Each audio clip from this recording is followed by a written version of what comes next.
जाता है कि जब आम बजट पेश होता है तो हर बिंदु को उसमें शामिल किया जाता है, लेकिन कुछ ऐसे मुद्दे होते हैं, कुछ ऐसी बातें होती हैं जिन पर विशेष ध्यान रखा जाता है। ऐसे में कल प्रधानमंत्री महिला आयोग के स्थापना दिवस में बोल रहे थे और उन्होंने महिला सशक्तिकरण को लेकर बहुत सारी बातें की। तो क्या आज के आम बजट में महिलाओं के इर्द गिर्द कुछ अहम फैसले होंगे?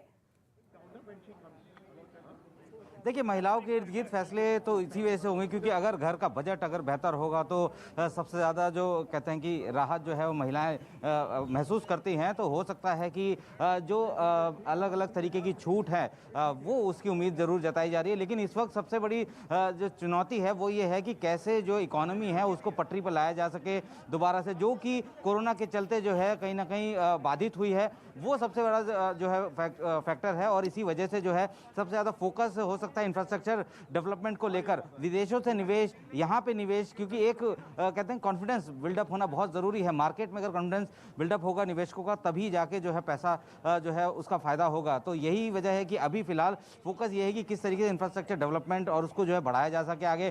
साथ ही अगर किसानों की बात करें, हो सकता है किसान निधि फंड जो है उसमें कुछ बदलाव लाया जा सके, हो सकता है उसमें जो है कुछ सौगात दी जा सकती है।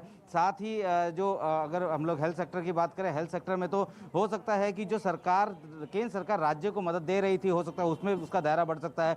जो कोरोना को लेकर जो चिकित्सा संबंधी चीज़ें उसमें आवंटन जो है वो ज़्यादा हो सकता है। तो अमूमन जो है हर चीज़ का ध्यान रखा जा रहा है क्योंकि इस वक्त जिस सिचुएशन से हमारा देश गुजर रहा है, पूरी दुनिया गुजर रही है। बिल्कुल। ये और है जैसे आपने पेंडेमिक का जिक्र किया संदीप, तो ऐसे में अहम हो जाता है चंदन की आत्मनिर्भर भारत की भी झलक क्या इस आम बजट में दिखेगी? ये इसलिए क्योंकि हमने देखा कि वैक्सीन बनाने से लेकर तमाम बातों में भारत शामिल रहा।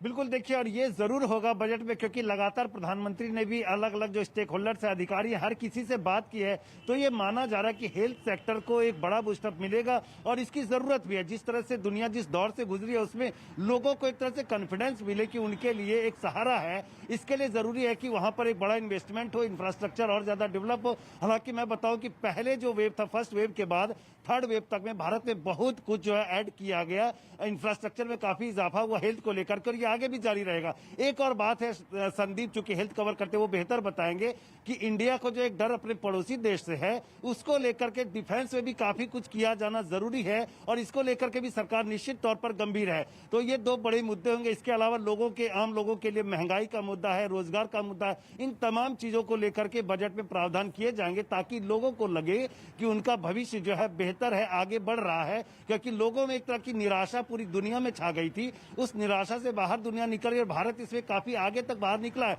और भारत को इसमें और ज्यादा गति देनी है, जिसके लिए बजट तैयार किया गया है। जी बिल्कुल। और चंदन, जैसे आपने कहा डिफेंस सेक्टर में, तो ये बिना वक्त गवाए मुझे संदीप से सवाल पूछ लेना चाहिए। संदीप, डिफेंस सेक्टर के लिए क्या विशेष होने जा रहा है? और ये बेहतर सवाल, इसका जवाब आपसे बेहतर कोई दे नहीं सकता है। देखिए, डिफेंस सेक्टर में जो है काफ़ी अच्छी खबर आ सकती है क्योंकि जिस तरीके से आत्मनिर्भर भारत मुहिम के तहत भारत सरकार ने जितने भी ऐसे कंपनीज हैं, ऐसे इंडिजिनस जो देश स्वदेशी कंपनी हैं जो प्रोडक्ट बनाते थे और आज तक जो है हम लोग उनको बाहर से जो है सामान आयात करते थे, लेकिन अब जो है उनको ज़्यादा तरजीह दी जा रही है। अगर हम लोग बात करें FDI की बात करें, पहले जो 49% था उसको 72% किया गया ऑटोमेटिक, और उसके बाद अगर 100% का FDI चाहिए तो उसमें जो है सरकार से अनुमति लेनी पड़ेगी, सरकार के साथ मिलकर करना पड़ेगा।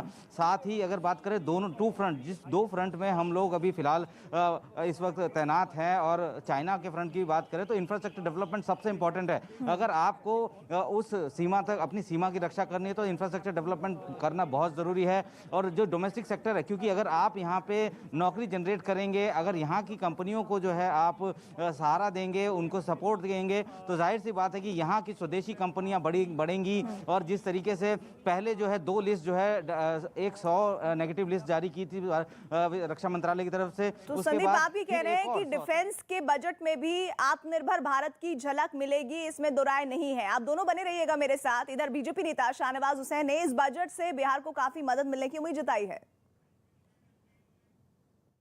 जो बजट है वो पूरे देश का बजट है, हर राज्य को उम्मीद है और राज्य के नाते हर राज्य चाहता है कि जो राज्य जितना पीछे है उसको उतनी मदद मिले।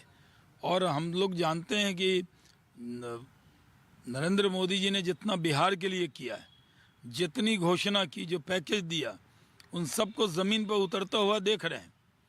तो बिहार नरेंद्र मोदी जी के दिल में बसता है और जो बजट आ रहा है उसमें देश का तो पूरे देश का लाभ होगा, लेकिन बिहार को भी ज़रूर मदद मिलेगी। और इधर कोरोना की तीसरी लहर के बीच लॉकडाउन और तमाम पाबंदियों से जूझते व्यापारी भी बेसब्री से आज पेश होने वाले बजट का इंतजार कर रहे हैं। छत्तीसगढ़ की राजधानी रायपुर में व्यापारियों को सरकार की मदद मिलने की उम्मीद है। कोरोना का जो आर्थिक चुनौती है वो अभी तक बनी हुई है। कोरोना अभी तक गया हुआ नहीं हुआ, तो इस आर्थिक चुनौती को देख कर ही बजट को बनाया जाना चाहिए। थोड़ा बहुत अभी पिकअप किया है और बजट में हम चाहते हैं कि व्यापारियों के लिए भी कुछ घोषणाएं हों अच्छी, टैक्सेशंस को लेके, रिबेट्स को लेके हो तो बेटर है। सेंट्रल गवर्नमेंट को छोटे व्यापारी, बड़े व्यापारी जो आर्थिक स्थिति से जो गुजर रहे हैं उनको ध्यान में रखते हुए बजट बनाया जाए और पेश किया जाए। चंदन, जैसा अभी व्यापारी बोल रहे थे कि वो चाहते हैं कि टैक्स में रिबेट हो, लेकिन ओवरऑल अगर हम इकोनॉमी को देखें तो फिर क्या अहम फैसले हो सकते हैं जो व्यापारियों के लिए बहुत ज्यादा राहत भरे हों?